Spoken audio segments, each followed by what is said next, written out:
Chris Mann's dating philosophy. When you first meet a girl and you're attracted to her, wow! Well, a woman, and you're like, whoa, hey, I want to get to know her. So you spend time with each other, in groups at first, and when you want to take her on a date, you just politely approach her. Hey, may I take you out on a date sometime? Yes, okay, great. And then, well, personally, I want to take her to a well-lit restaurant. I don't want nothing dark or make her feel creeped out, because that would just be inappropriate. I want her to know that, hey, Chris has good intentions here. He's moral, he loves God, and he's showing that to me through his actions.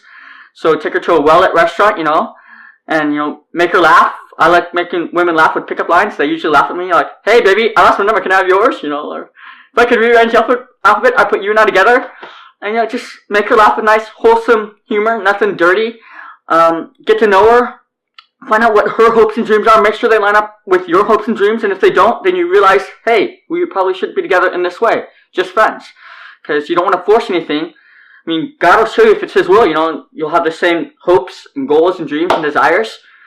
And so, that's my basic dating philosophy. Hope it helps you guys out. Love you all.